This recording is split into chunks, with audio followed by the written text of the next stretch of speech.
The very word secrecy is repugnant in a free and open society, and we are, as a people, inherently and historically opposed to secret societies, to secret oaths, and to secret proceedings.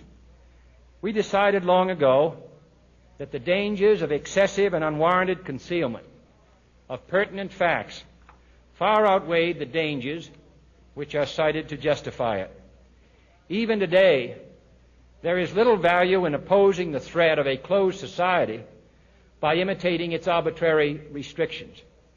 Even today, there is little value in ensuring the survival of our nation if our traditions do not survive with it.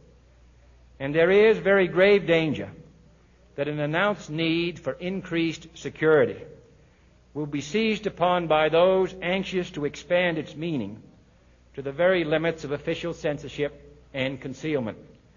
That I do not intend to permit to the extent that it's in my control.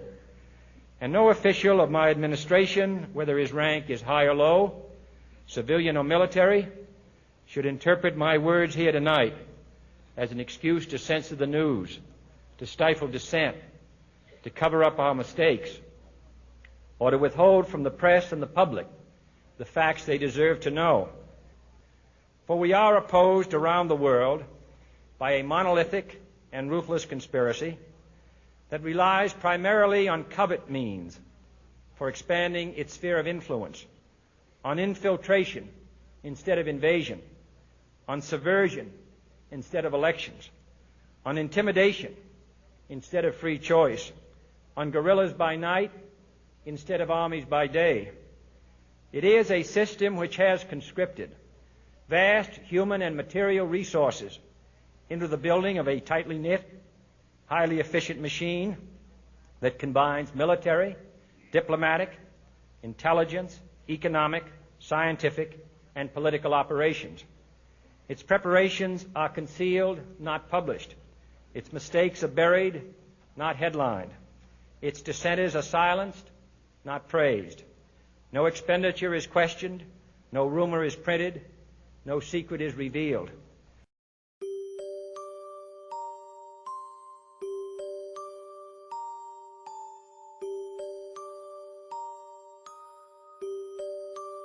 Tonight, as our troops begin to come home, let us recognize that the hard work of freedom still calls us forward.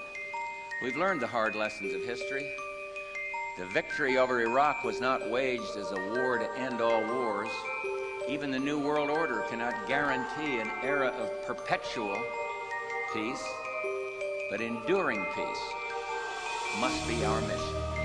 Our success in the Gulf will shape not only the New World Order we seek, but our mission here at home. We have before us the opportunity to forge for ourselves and for future generations a new world order, a world where the rule of law, not the law of the jungle, governs the conduct of nations.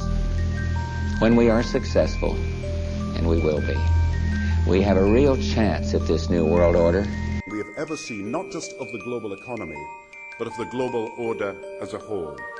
And 200 years ago, a famous British Foreign Secretary said that the new world had been called into existence to redress the balance of the old. In 1990, another old world ended, dominated by the Cold War, and people talked then, in 1990, of the New World Order. Nevertheless, the United States is in a key position to shape this so that the problem of the Bush presidency will be the emergence of a new international order. Within the next 4 years, we will see the emergence of a new international order. The beginning of a new international order, and it could well be that this president, who is so reviled by intellectuals, will emerge as one of the seminal presidents of his period. Let's assume of American modern history. One of the seminal presidents. He could. What does he have to do to achieve that status? He has to do certain things, and he has to have some luck. In an era of globalization, of political interdependence where the world is ever more swiftly opening up and the cliché about a global community becomes an economic, political, often social reality. In this new world,